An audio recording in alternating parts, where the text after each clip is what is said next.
Olá a todos, eu sou a Susana Pereira e nesta série do Aprenda Tarot com a Sibila, hoje iremos falar sobre os 4 elementos do Tarot.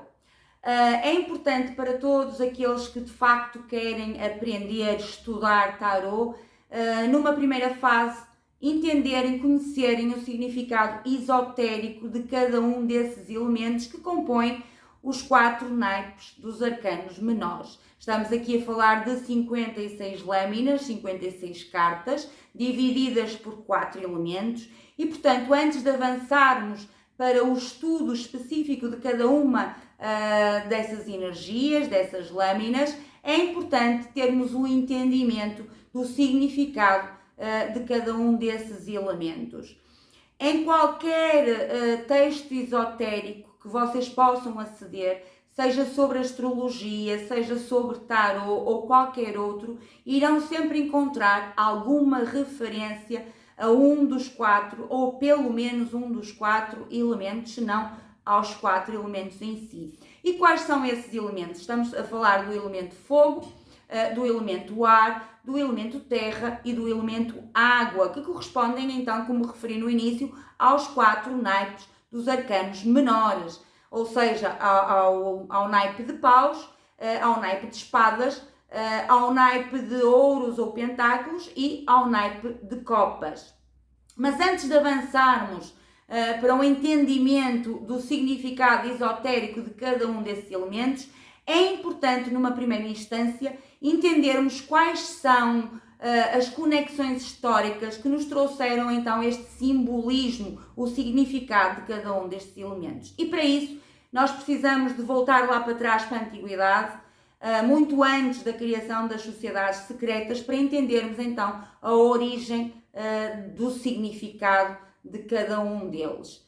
Na Antiguidade, a maioria de vocês, ou grande parte de vocês saberá, na Antiguidade o conhecimento, a ciência era transmitido a poucos, aos chamados iniciados, que eram submetidos a diversas provas. Sempre que uma prova era superada, eles acediam a novos conhecimentos. Se não fosse superada, teriam que repetir o processo. E estamos a falar de provas muitas vezes difíceis de serem superadas. Portanto, era quase como se eles fossem subindo de graus no conhecimento, na aquisição de novos conhecimentos. E esses conhecimentos que não eram disponibilizados ao povo, que eram disponibilizados a poucos, aos iniciados, era passado dentro de templos por mestres, por sacerdotes, e eram passados de forma oral, de forma verbal. A determinada altura, os próprios iniciados, uma vez que esse conhecimento era oral, recearam que esse conhecimento ficasse perdido para a humanidade. E se isso tivesse acontecido, hoje não estaríamos aqui a falar sobre os elementos, nem a falar sobre tarot. Provavelmente ninguém falaria também sobre astrologia, nem sobre cabala, etc, etc, porque esse conhecimento teria ficado perdido. Com esse entendimento de que o conhecimento poderia ficar perdido, os iniciados criaram sociedades secretas, criaram rituais, criaram cultos, por forma a poderem passar ao povo o conhecimento dos grandes mistérios, mas a passá-lo de uma forma inconsciente. E ao exporem o seu conhecimento aos não iniciados, ao povo, os iniciados não podiam mentir, mas também não podiam permitir que os não iniciados acedessem ao conhecimento da manipulação dos elementos, ao conhecimento da manipulação das forças ocultas, porque aqui também estamos a falar muito de alquimia. Então, o meio que melhor se ajustava ao objetivo que eles tinham em preservar o conhecimento para nós foi através da simbologia, que é um costume que se mantém até hoje nas sociedades secretas. É através da simbologia que o conhecimento vai sendo passado. Ora, daí surgiu o tarot com os símbolos astrológicos, numerológicos, etc. Portanto, a origem do tarot vem dessa altura, no momento em que as sociedades secretas foram criadas.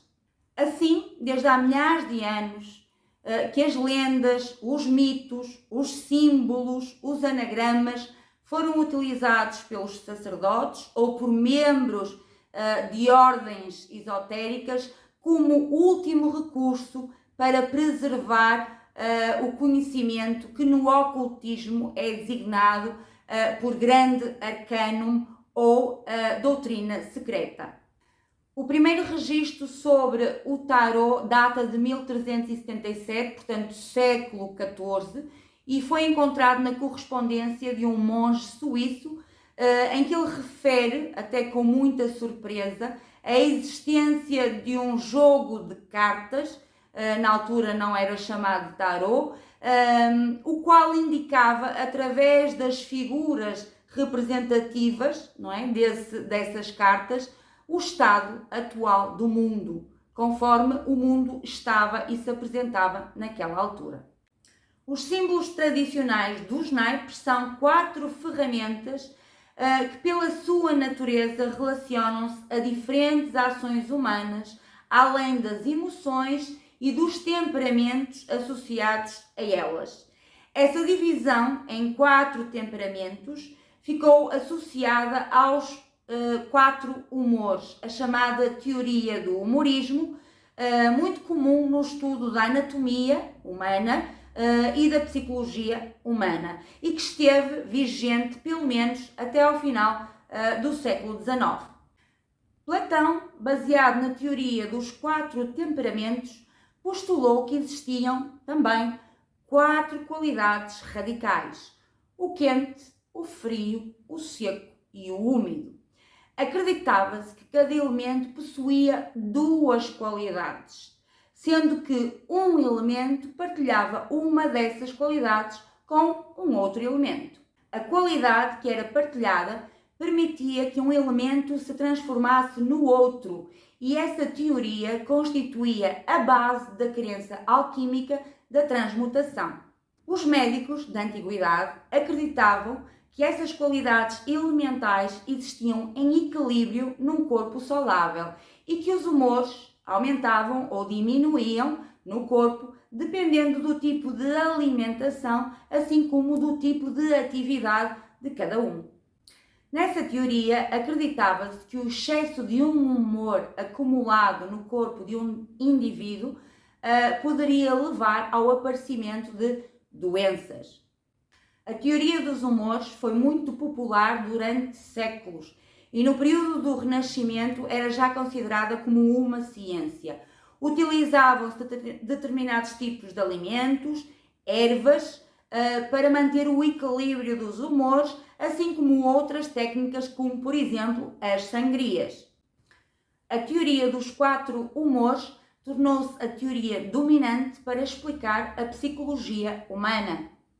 A carta do mundo do tarot, o arcano maior número 21, retrata um indivíduo em perfeita harmonia entre as 4 polaridades, que poderiam ser, ou que podem ser, os 4 elementos, os 4 naipes ou até mesmo os 4 humores.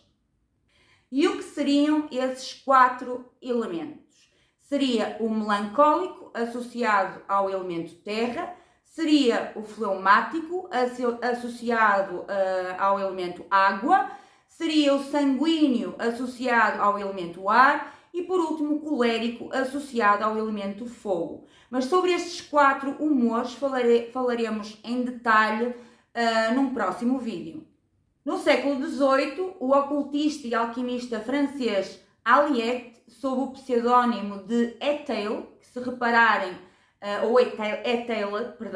que se repararem é o nome escrito de trás para a frente, foi o primeiro, pelo menos que se saiba, a fazer a conexão entre os 4 naipes do tarot e os elementos alquímicos.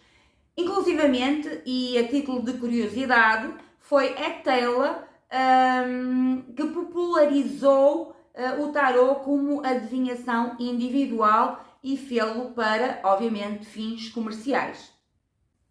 Carl Jung, o fundador da psicologia analítica, analisou os 4 temperamentos clássicos que já falamos e desenvolveu a sua própria teoria com base nas suas observações, à qual ele chamou de as 4 funções da consciência. Nomeou essas 4 funções como sensação, intuição, pensamento e sentimento. E afirmou que cada uma delas pode se manifestar de forma extrovertida ou introvertida, o que significa que estas 4 funções podem se transformar em 8, que também iremos analisar noutro momento.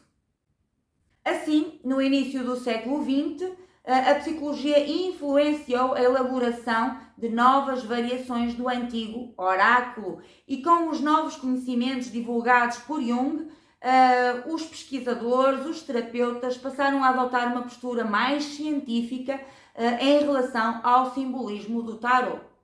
O ser humano passou então a compreender melhor os fenómenos profundos da mente e os mecanismos do subconsciente. É por isso que eu não me canso de dizer que o tarot é uma ferramenta maravilhosa de autoconhecimento, de inclusivamente compreendermos as nossas compulsões inconscientes, precisamente por estas questões que acabamos de falar. No nosso mundo contemporâneo, o tarot passou a ser mais um artigo de consumo, onde todos pretendem saber o que serão no futuro. Neste emaranhado de elementos, nesta confusão, torna-se difícil discernir o conhecimento iniciático ou até mesmo a doutrina secreta que está implícita nas informações das cartas, nas informações no simbolismo das lâminas. Contudo, o poder de sabedoria impresso no tarot, que é um poderoso sistema de magia, sabe bem quando as cartas estão a ser utilizadas de um modo abusivo, ou seja, inadequadamente ou apenas por mera diversão, por mero divertimento. Chegados a este momento, vamos agora entender os 4 naipes dos arcanos menores. Como falamos no início da nossa conversa, cada naipe representa um elemento. Assim, temos o naipe de paus, que representa o elemento fogo, temos o naipe de espadas, que representa o elemento ar, temos o naipe de ouros, que representa o elemento terra, e por último, temos o naipe de copas, que representa o elemento água. Os naipes, representando elementos, são instrumentos que transformam possibilidades em realidades. Mais à frente, e quando chegarmos à série dos arcanos maiores, vocês irão perceber que para além da carta do mundo, temos também o arcano maior número 1, o mago, que na sua simbologia também apresenta os 4 elementos, representando então ferramentas de trabalho que estão à sua disposição. Agora, e seguindo a ordem anteriormente referida, vamos começar com o estudo do elemento fogo, representado pelo naipe de paus. Cada elemento e, consequentemente, cada naipe será apresentado em vídeos distintos, até porque depois serão acoplados à série daquele naipe quando estivermos a estudar os arcanos menores. Espero por vocês. Até breve ou até já.